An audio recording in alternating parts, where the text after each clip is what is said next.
प्रशान्तन हृदयरविन्दे भवं भवानी शरणं नमामि। हे पंडा बाबा दर्शन करा, हे पंडा बाबा दर्शन करा, हे पंडा बाबा दर्शन करा, बैजनाथ बमल हरि के। हे पंडा बाबा दर्शन करा, बैजनाथ बमल हरि के। हे पंडा बाबा दर्शन करा।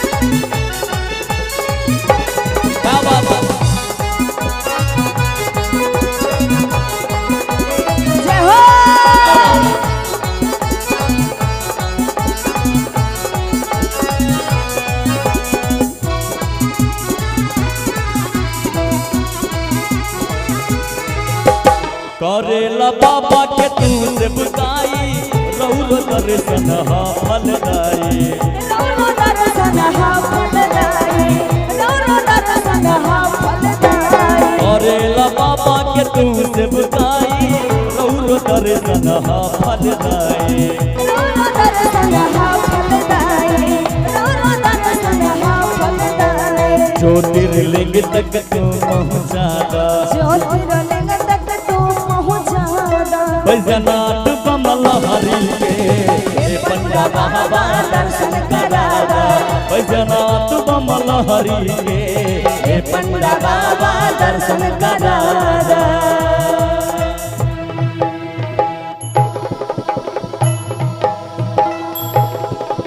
कर्पूर गौरम करुणावतारम संसारी सारम भुजगेन्द्रहारम सदा वसन्तं हृदयरविन्दे भवं भवानी शरणं नमामि। क्या बात है जी, क्या बात है जी।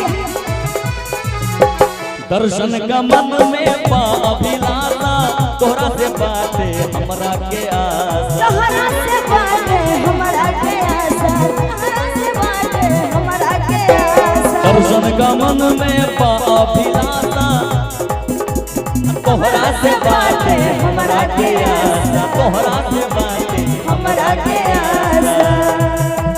प्रसाद जल्दी ग्रहण करा दा, प्रसाद जल्दी ग्रहण करा दा। बैजनाथ बमल हरि के। हे पंडा बाबा दर्शन करा दा, बैजनाथ बमल हरि के। हे पंडा बाबा दर्शन करा दा।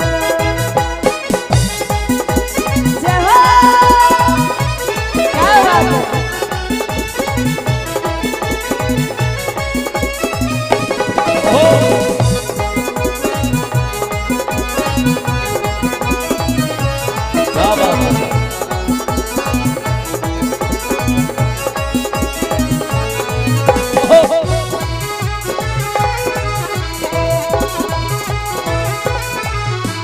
विधवत का राधा इनकर पूजनिया, चुइले पंडा जी राउर चरनिया।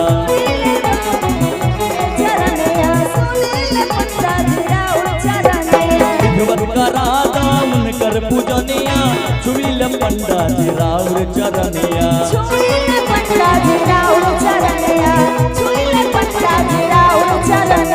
आज तने अस्परस करादा, आज तने अस्परस करादा, पशुपतिनाथ बमल हरि के। हे पंडा बाबा दर्शन करादा, बैजनाथ बमल हरि के। हे पंडा बाबा दर्शन करादा, बैजनाथ बमल हरि के। हे पंडा बाबा दर्शन करादा, बैजनाथ बमल हरि के। हे पंडा बाबा दर्शन करादा, बैजनाथ बमल हरि के। हे पंडा बाबा दर्शन करादा, बैजनाथ बमल हरि के। हे पंडा बाबा दर्शन करादा। बोले शंकर भगवान की जय, बोले बाबा विश्वकर्मा की।